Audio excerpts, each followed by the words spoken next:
Hello friends, this is Akanksha Singh. Welcome study by Ataur Singh. I hope friends आप लोग बहुत अच्छे होंगे। फ्रेंड्स, इसके पहले 34 क्वेश्चन हो चुके हैं। 35 क्वेश्चन से स्टार्ट करेंगे।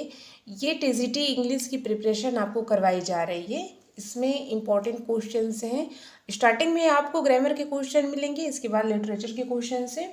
तो आइए 35 क्वेश्चन से स्टार्ट करते हैं। 35 क्वेश्चन हमारा हमसे क्या पूछ रहा है। Choose the most appropriate preposition to fill the blank space. ठीक है, यहाँ पे प्रीपोजिशन करना है और ठीक है, यहाँ पे जो स्पेस है इसको आपको फिल करना है। तो आइए देखते हैं।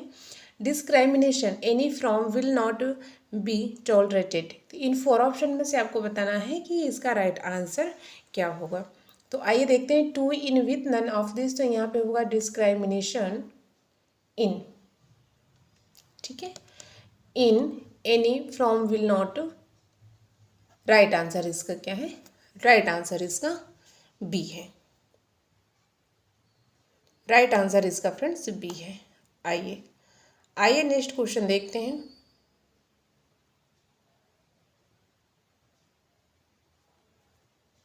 यहाँ पे दिया है एडजेक्टिव। ठीक है, एडजेक्टिव ऑफ मिल्क। ठीक है, एडजेक्टिव ऑफ मिल्क दिया है। तो इसमें आपको बताना है कि 4 ऑप्शन में से राइट क्या है। तो इसका राइट आंसर है मिल्च। ठीक है, इसका राइट आंसर है। ठीक है, राइट आंसर इसका ए है। आइए नेक्स्ट देखते हैं। 37 क्वेश्चन देखते हैं। विच is the adjective in the given sentence.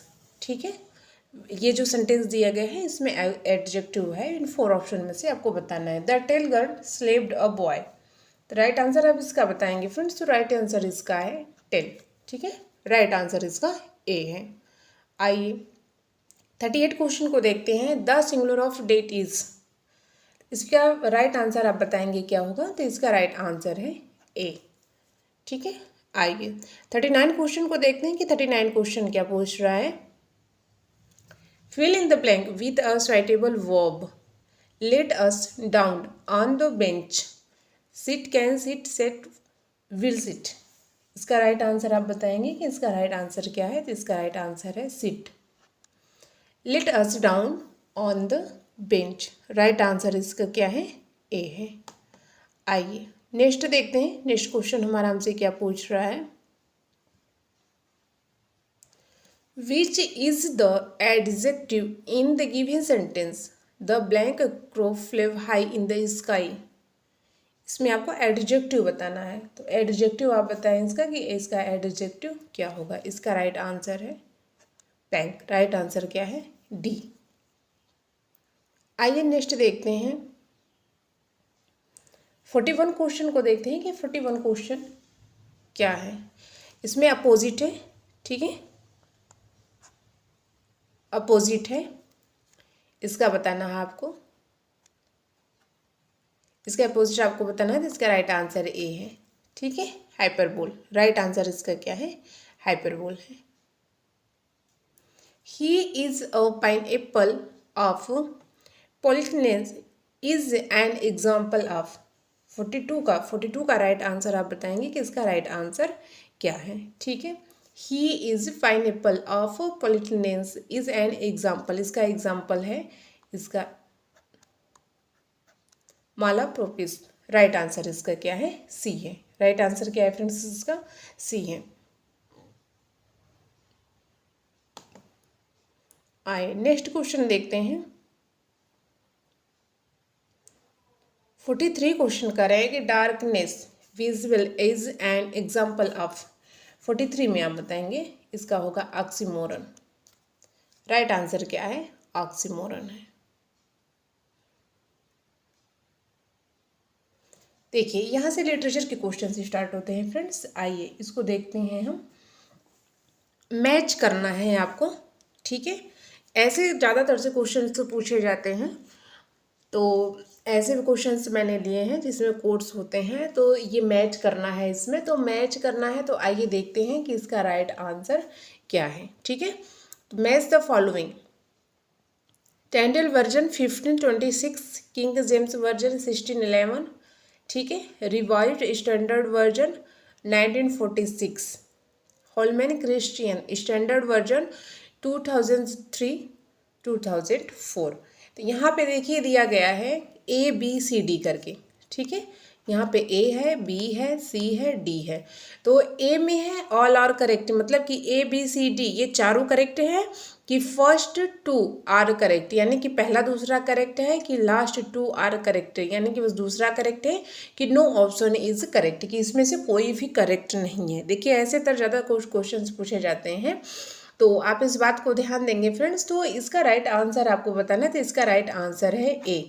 इसका राइट आंसर क्या है? ए, ठीक है। ए इसका राइट आंसर है। ऑल आर करेक्ट, इसमें से सब करेक्ट है, ठीक है। टैंडल वर्जन भी 1526 में, किंग जेम्स वर्जन भी 1611 में था, रिवाइव्ड स्टैंडर्ड वर्जन भी 1946 में था, होलमैन क्रिश्चियन स्टैंडर्ड वर्जन 2003-2004 में था। तो राइट आंसर इसका ए है, ऑल आर करेक्ट है, यानी कि ये चारों क्या है? चारों करेक्ट है, ठीक है। क्या है? ये चारों करेक्ट है। आप इसको ध्यान से देखिएगा, ठीक है। आइए नेक्स्ट क्वेश्चन की तरफ चलते हैं। इसका आपको मीन्स बताना है, ठीक है। Dirge means a song of wedding, a song of pleasure, a song of grief, a song of unfulfilled desire. आप ये बताएंगे कि इसका राइट आंसर क्या है, ठीक है। ये क्वेश्चन कई बार हो गया है, मैंने 3-4 वीडियो में इसको करवाया है। अगर आप इसके पहले की वीडियो देखेंगे तो आपको एक क्वेश्चन मिलेगा। दीर्घ मीन्स होता है अ सॉन्ग ऑफ ग्रीफ, शोक गीत, अ song of grief. Right answer है इसका सी। सी इसका राइट आंसर है, ठीक है। अ सॉन्ग ऑफ वेडिंग नहीं होता है, अ सॉन्ग ऑफ प्लीजर नहीं होता है, अ सॉन्ग ऑफ ग्रीफ होता है। राइट आंसर इसका सी है। आइए नेक्स्ट क्वेश्चन को देखते हैं। अब काफ़ी अच्छे क्वेश्चंस आपको मिलेंगे फ्रेंड्स, आपके एग्जाम से रिलेटेड क्वेश्चंस आपको मिलेंगे। आइए देखते हैं। यस, आइए देखते हैं। 46 में क्या कहते हैं कि आइम्बस कंसिस्ट्स ऑफ होता है, ठीक है। An iambus consist of, in 4 option में से आप बताएंगे कि इन 4 ऑप्शन में से क्या होता है। 1, यस, आइए देखते हैं। 1 unaccented yes syllable followed by an accented 1 होता है। राइट आंसर इसका ए है। ए इसका राइट आंसर है, ठीक है। ए इसका राइट आंसर है। आइए नेक्स्ट क्वेश्चन देखते हैं। नेक्स्ट क्वेश्चन हमारा हमसे क्या पूछ रहा है।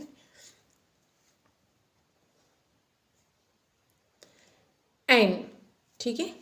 47 क्वेश्चन को देखते हैं। An inscription of tomb stone of monument in memory of a person buried is known is epitaph, while an adjective of phrase will expresses a quality of attribute to regarded as characteristic of the person or thing mentioned। वे इस बात को कह रहे हैं कि जब कोई व्यक्ति मर जाता है तो उसको दफनाया जाता है, ठीक है।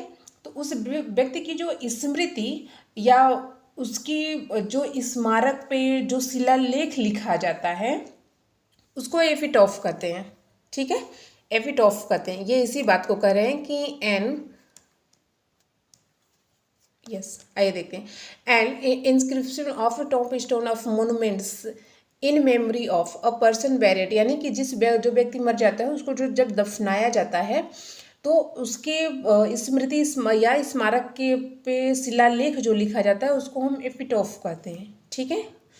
तो उसके बाद क्या कह रहे हैं कि an adjective of phrase will expresses a quality attribute recorded as characteristic of person or things mentioned. वे इस बात को कह रहे हैं कि जब एक विश्लेषण या वाक्यांश, जो वाक्यांश होता है किसी की गुणवत्ता या विशेषता को व्यक्त करता है तो उसे उल्लेखित व्यक्ति या वस्तु की विशेषता मानी जाती है, तो उसकी विशेषता क्या मानी जाती है, आपको ये बताना है। कहने का मतलब ये है कि जब एक विशेषण या वाक्यांश जो किसी की गुणवत्ता यानी कि उसके जो गुण की विशेषता को व्यक्त करता है तो आप क्या कहेंगे, इसमें राइट आंसर आप बताएंगे। एपिथेट कहेंगे कि एपी कहेंगे, बल्लड कहेंगे, ग्रेव करेंगे। ठीक है, 47 का राइट आंसर आप बताएंगे एपिथेट। राइट आंसर क्या है, एपिथेट राइट आंसर है इसका। ठीक है, राइट आंसर है एपिथेट, विशेषण। ठीक है, इसकी हिंदी क्या होती है, विशेषण।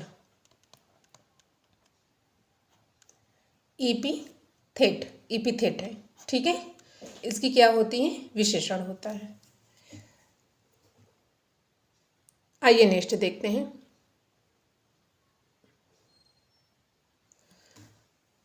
अंडरस्टेटमेंट इज, इसको आप बताएंगे 48 में।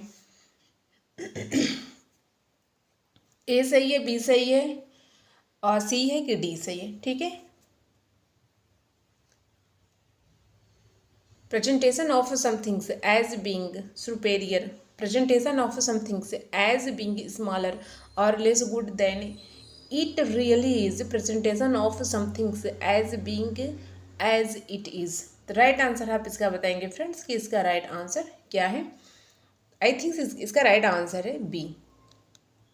बी इसका राइट आंसर है कि ये करेंगे किसी चीज़ जो वास्तविकता है, कोई चीज़ है वो वास्तव में है लेकिन उसकी वास्तविकता को न बता करके उसको कम करके बताना कि या छोटा है या कम अच्छा है, ऐसे उसको प्रस्तुत करना, उसको आप क्या कहेंगे, अंडरस्टेटमेंट इज। ठीक है, राइट आंसर इसका क्या है फ्रेंड्स, बी है। ठीक है, राइट आंसर इसका बी है। आइए नेक्स्ट क्वेश्चन देखते हैं। नेक्स्ट क्वेश्चन क्या पूछ रहा है हमारा हमसे, यस आइए देखते हैं 49 क्वेश्चन को देखते हैं। This is a 19th century movement is romantic tradition.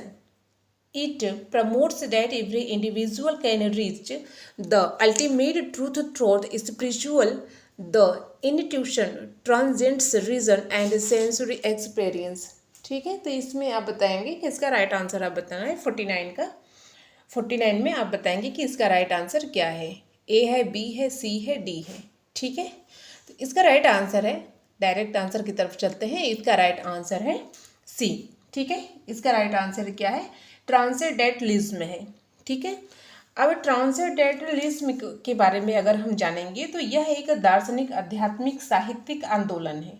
ठीक है, ट्रांसेंडेंटलिज्म क्या है, एक दार्शनिक, आध्यात्मिक और साहित्यिक आंदोलन है जो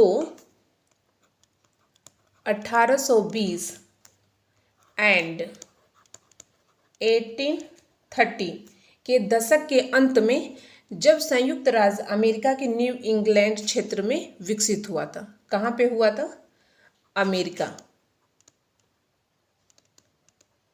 के न्यू इंग्लैंड क्षेत्र में ये क्या हुआ था, विकसित हुआ था। ठीक है, राइट आंसर इसका ये है। ये 19th सेंचुरी का मूवमेंट रोमांटिक ट्रेडिशनल है, मतलब 19th सेंचुरी का है ये। तो इसका राइट आंसर क्या है फ्रेंड्स, इसका राइट आंसर सी है। इसका राइट आंसर सी है। आइए नेक्स्ट क्वेश्चन देखते हैं। नेक्स्ट क्वेश्चन क्या पूछ रहा है हमसे,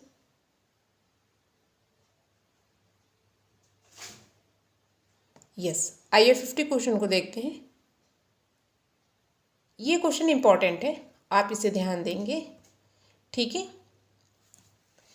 it is a group of authors whose work influenced American culture in the most world war second era. इसमें ये अथर के नाम हैं। ठीक है, इसके बाद जो मैंने अंडरलाइन किया है आप उसे ध्यान से देखेंगे, ये अथर हैं। ठीक है, एलन ग्रीन्सबर्ग है, विलियम यस बरोस हैं, जैक कियोस हैं, Herbert Huncke and Lucien Carr है। Who wrote is the 1915 are associated with this group this is.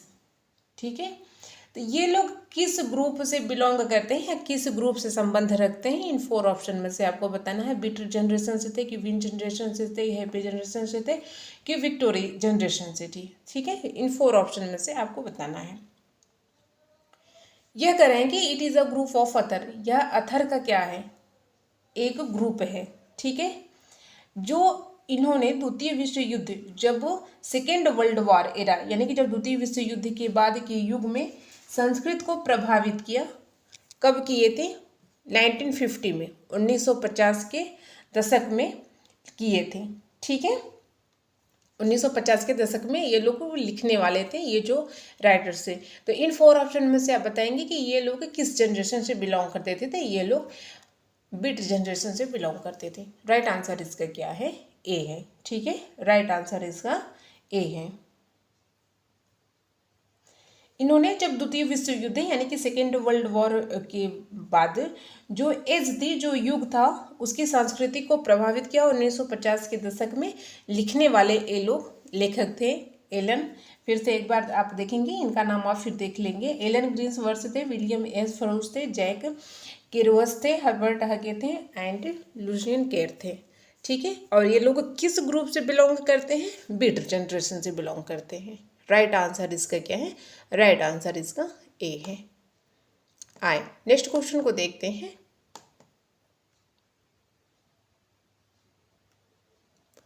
Fifty 51 question को देखते हैं। ये भी क्वेश्चन अपने में है, आइए देखते हैं। ये इस बात को कह रहे हैं कि Gerard Manley Hopkins invented the form of curtal sonnet, it is sonnet consists. ठीक है, इन 4 ऑप्शन में से आप बताएंगे कि इसका राइट आंसर क्या है। तो आइए देखते हैं फ्रेंड्स कि इसका राइट आंसर क्या है। ये इस बात को कह रहे हैं कि जेरार्ड मैनली हॉपकिंस ने कॉर्टेल सोनेट, ठीक है, कॉर्टेल सोनेट को इन्वेंटेड किया था। ठीक है, तो यह सोनेट जो है किस में है, 12 में है, 12 लाइन्स में है, 13 लाइन्स में, नन ऑफ दीज में है। तो इसका राइट आंसर आप बताएंगे फ्रेंड्स। तो इसका राइट आंसर है बी, 11 लाइन्स में ये जो है कि कॉर्टेल सोनेट को जेरार्ड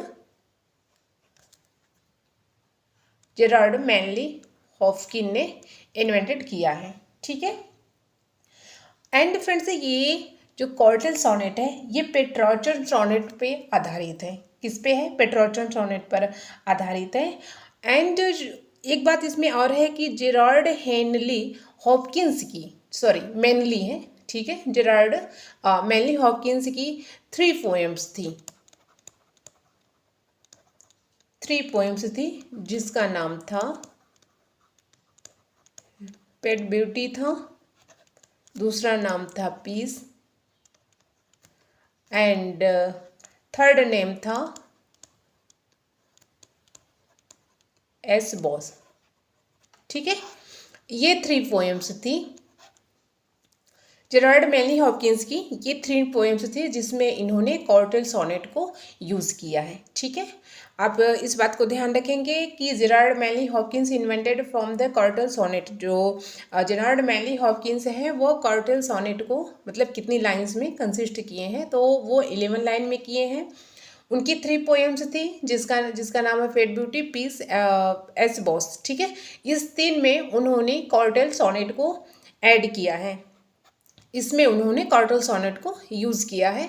और कॉर्टेल सोनेट जो होता है वो किस पे आधारित होता है, पेट्रोचन सोनेट पे। ठीक है, किस पे होता है, पेट्रोचन सोनेट पे। आई होप कि फ्रेंड्स इतना क्लियर होगा। आइए नेक्स्ट क्वेश्चन की तरफ चलते हैं। नेक्स्ट क्वेश्चन हमारा हमसे क्या पूछता है, यहाँ से आपको काफ़ी इंपॉर्टेंट क्वेश्चन मिलेंगे, आपके एग्जाम से रिलेटेड क्वेश्चन हैं फ्रेंड्स। ठीक है, तो आइए देखते हैं 52 क्वेश्चन को देखते हैं। 52 क्वेश्चन हमारा हमसे क्या पूछ रहा है। फर्डिनेंड, ठीक है, D saucer is associated with, इनमें से आप बताएंगे कि राइट आंसर क्या है। Ferdinand de saucer is associated with है, इन 4 ऑप्शन में से आप बताएंगे। तो इसका राइट आंसर है सी, सी इसका राइट आंसर है। स्ट्रक्चरलिज्म जिसका मतलब होता है संरचनावाद, ठीक है, संरचनावाद से एसोसिएटेड है। राइट आंसर इसका क्या है, सी है। आइए नेक्स्ट क्वेश्चन देखते हैं। Who is associated with William suspension of disbelief. इसमें आप बताएंगे विलियम सस्पेंशन ऑफ डिसबिलीफ से संबंधित है, इन 4 ऑप्शन में से कौन इनसे एसोसिएटेड है। वर्ड्सवर्थ हैं, कोलरिज साहब हैं, सली साहब हैं, कि नन ऑफ दीज हैं। ठीक है, 53 में राइट आंसर बताएंगे कि इसमें कोलरिज साहब जो हैं विलियम सस्पेंशन ऑफ डिसबिलीफ से एसोसिएटेड हैं, यानी कि उनसे संबंधित हैं। कौन है, कोलरिज साहब है। राइट आंसर इसका क्या है, बी है। आइए देखते हैं। The selected and arrangement of words in speech writing is known as. इसमें आप बताएंगे कि जो स्पीच होती है उसको जो लिखा जाता है, उसके जो लेखन होता है, उसके शब्दों में चयन एवं व्यवस्था को कहा जाता है, तो उसको आप क्या कहेंगे। जो स्पीच के वर्ड्स को जो चयन किया जाता है, उसको अरेंजमेंट किया जाता है, तो उसको आप क्या कहेंगे, फिक्शन, लैंग्वेज, डायलेक्ट, डिक्शन। तो राइट आंसर है इसका डिक्शन। ठीक है, उसको आप क्या कहेंगे, डिक्शन कहेंगे। आइए 55 क्वेश्चन को देखते हैं। Understanding and entering into another's feelings. Sympathy होती है, इमोशंस होता है, इम्पैथी होती है, नन ऑफ दिस होता है। इसमें आप बताएंगे ये इस बात को कह रहे हैं कि friend understanding and entering into another feelings, यानी कि दूसरे की भावनाओं को समझना और उसको महसूस करना, आप उसे क्या कहेंगे, तो उसको आप कहेंगे इम्पैथी। राइट आंसर इसका क्या है, सी है। सी इसका राइट आंसर है। ठीक है, जो दूसरे की भावनाओं को समझा जाता है, उसको महसूस किया जाता है, वो होता है इम्पैथी। राइट आंसर है इसका। आइए नेक्स्ट क्वेश्चन देखते हैं। A quotation at beginning of some piece of writing. 56 में कर रहे हैं, यस 56 है ये, ठीक है। किसी लेखन के आरंभ में, यानी कि जब आप कुछ लिखते हैं तो उसके बिगिनिंग में ही, आरंभ में ही एक उद्धरण होता है। क्या होता है, पैराग्राफ होता है, मोनोग्राफ होता है, प्रलूड होता है, एपिग्राफ होता है। ठीक है, वो क्या होता है आप उसको बताएंगे। आई थिंक फ्रेंड्स वो एपिग्राफ होता है, एपिग्राफ होता है। ठीक है, एपिग्राफ ही होता है। ठीक है, राइट आंसर इसका डी है। Longing for somethings for stage. इसमें आप बताएंगे पास्ट की लालसा। ठीक है, जो अतीत की लालसा है उसे आप क्या कहेंगे।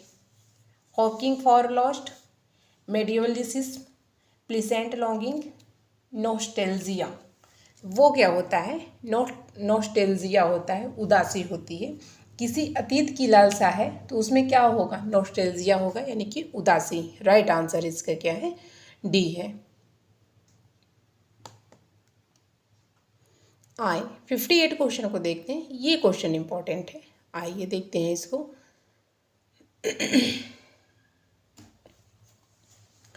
इसमें फ्रेंड्स शेक्सपियर के प्ले दिए गए हैं। ठीक है, उस प्ले के कैरेक्टर हैं, तो वो कैसे थे, उनके अंदर नोबेलिटी थी कि वो विलेन थे कि ब्यूटी थे, क्या थे उनके कैरेक्टर्स कैसे थे, उसके बारे में आपको बताना है। ठीक है, तो आइए देखते हैं। 58 क्वेश्चन से स्टार्ट करते हैं। ये है match of the following characters with the things for which they are known. ठीक है, उनके कैरेक्टर के ये जो निम्न दिए गए उनके कैरेक्टर कैसे थे, क्या है, तो उसको आप बताना है। अच्छा, नीचे ये देखिए चूज़ द करेक्ट वन। इसमें चूज़ करके आपको बताना है कि ए का बी है, कि 2 का बी है, कि सी है, डी है, क्या है, ऐसे मैच करके आपको बताना है। तो आइए देखते हैं। फर्स्ट पे क्या है, फर्स्ट पे ब्रूटस है। ठीक है, ब्रूटस क्या था, उसके अंदर कौन सा कैरेक्टर था, उसके अंदर कौन सी क्वालिटी थी, नोबेलिटी थी कि डिवोशन था, विलेन था कि फेयरनेस था कि ब्यूटी था, क्या था। ये तो 2 हो नहीं सकता। अब आप इसी में से चूज कर लीजिए। तो वो था ए, इसका ठीक है, ए है ना। तो ये शेक्सपियर के किस प्ले का कैरेक्टर है? ये शेक्सपियर का, यस, ये शेक्सपियर के जूलियस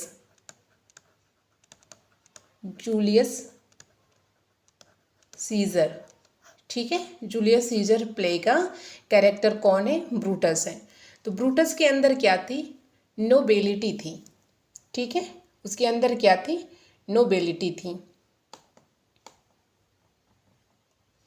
अच्छा, अब आइए दूसरा देखते हैं, मिरिंडा को देखते हैं, ठीक है। तो इसमें आप कोड भी मिलाते चलेंगे ना, तो आपको जहाँ 2-3 मैच कर गया उसके बाद आप बहुत अच्छे से इसका करेक्ट आंसर कर लेंगे, ठीक है। देखिए ब्रूटस था, उसके अंदर क्या है? नोबेलिटी है, तो इसमें ए का ए सही है। अब मिरिंडा को देखते हैं कि मिरिंडा किस में मैच करती है, वो उसका कैरेक्टर कैसा था? डिवोशन में थी, विलेन में थी, फेयरनेस में थी, ब्यूटी में थी, ठीक है। मिरिंडा किस में थी? वो ब्यूटी थी, ठीक है। वो क्या थी? ब्यूटी थी। अच्छा, मिरिंडा जो है वो शेक्सपियर के किस प्ले की कैरेक्टर है? तो वो शेक्सपियर की ओथेलो है ना, ये है ना, ओथेलो की कैरेक्टर है। और इसको जो है 1604 के आसपास माना जाता है कि शेक्सपियर का जो ओथेलो प्ले था वो 1604 के आसपास आया था। तो वो क्या थी?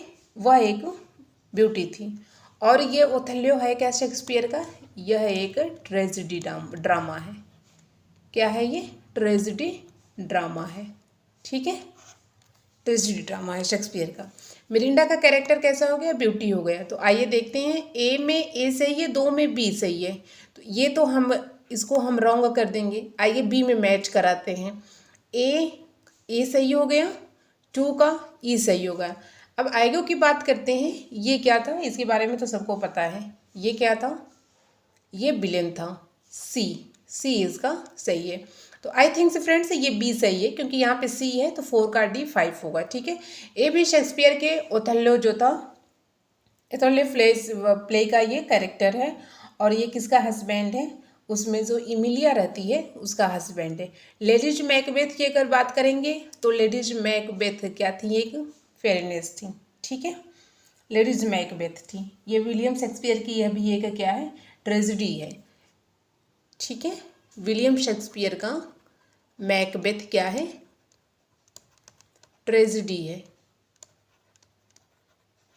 जिसको माना जाता है 1607 के आसपास माना जाता है कि मैकबेथ जो है कि आया था,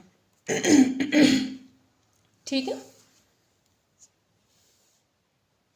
यस, ये जो है ये डेस्टिमोना, अगर इसकी बात करेंगे तो डेस्टिमोना क्या थी? ठीक है, डिवोशन थी। ये भी क्या है? ये ओथेलो की कैरेक्टर है, ठीक है। डेस्टिमोना, आएगो, मिरिंडा, ये किसके कैरेक्टर है? ये ओथेलो के कैरेक्टर हैं। आप इस बात को ध्यान देंगे, क्योंकि जब कैरेक्टर्स की बारी आती है तो काफ़ी मिस्टेक्स हो जाता है। मैकबेथ किसकी है? शेक्सपियर का प्ले है जिसका नाम है मैकबेथ, उसकी कैरेक्टर है, ठीक है। ब्रूटस शेक्सपियर का एक प्ले है जिसका नाम है जूलियस सीजर, उसका कैरेक्टर है, ठीक है। तो उस हिसाब से फ्रेंड्स राइट आंसर क्या है? राइट आंसर इसका बी है। अगर आप इसी हिसाब से मैच करेंगे ना तो आप बहुत अच्छे करेक्ट आंसर आप दे लेंगे इसके, ठीक है। आइए, आई होप फ्रेंड्स कितना क्लियर हो गया होगा। आइए नेक्स्ट देखते हैं, नेक्स्ट क्वेश्चन क्या है।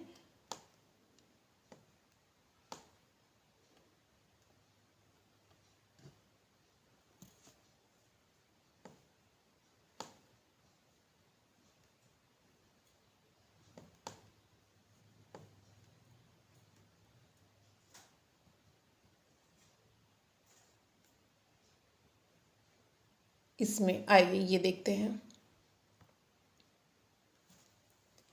Here is the list of the popular scenes that appear in one of Shakespeare plays, in which play do they appear, ठीक है। यहाँ पे लिस्ट दी गई है जो पॉपुलर सीन्स हैं, ठीक है, शेक्सपियर के प्ले की हैं। तो इसमें आपको ये बताना है कि ये जो सारी सीन्स हैं वो शेक्सपियर के किस प्ले में दिखाया गया है। द फेंसिंग सीन, आप इस बात को ध्यान दें, fencing scene, play within the play, grave digger scene, the nunnery scene, the closet scene, the fancy scene, ठीक है, फेंसिंग सीन है। तो ये शेक्सपियर के किस प्ले की सीन है, आपको किस प्ले में दिखाई देता है। Macbeth, Hamlet, King Lear, Romeo and Juliet. तो आप इसका राइट आंसर बताएंगे शेक्सपियर के किस प्ले में है। तो शेक्सपियर के प्ले में है हैमलेट, ठीक है, हैमलेट में है 1599 एंड 1601 और शेक्सपियर का लॉन्गेस्ट प्ले माना जाता है। इसका लॉन्गेस्ट प्ले माना जाता है कौन सा, हैमलेट। और ये किसका प्ले है, शेक्सपियर ने इसको लिखा है, द ट्रेजेडी ऑफ हैमलेट। यह एक ट्रेजेडी है जिसको कि 1599 से 1601 में है माना जाता है। और यह हैमलेट क्या है, लॉन्गेस्ट है, सबसे लॉन्गेस्ट प्ले है। शेक्सपियर के हर प्ले से लॉन्गेस्ट प्ले हैमलेट माना जाता है। और ये जो है, ये जो सारी सीनें आपको दिखाई दे रही हैं ये किसकी हैं, हैमलेट की है, ठीक है। राइट आंसर इसका क्या है फ्रेंड्स, राइट आंसर इसका बी है, हैमलेट है। आइए नेक्स्ट क्वेश्चन को देखते हैं कि नेक्स्ट क्वेश्चन हमारा हमसे क्या पूछ रहा है। आए देखते हैं 16 क्वेश्चन को देखते हैं कि 60 क्वेश्चन हमारा हमसे क्या पूछ रहा है। इसमें भी देखिए, yes, the name of plays in which comic characters appear और given here which is are correct ones, ठीक है। इसमें आपको बताना है प्ले का नाम दिया गया है, ठीक है, उसके कॉमिक जो कैरेक्टर हैं इसमें दिखाए गए हैं। तो इसमें से करेक्ट आपको बताना है कि क्या है। ए है ओनली वन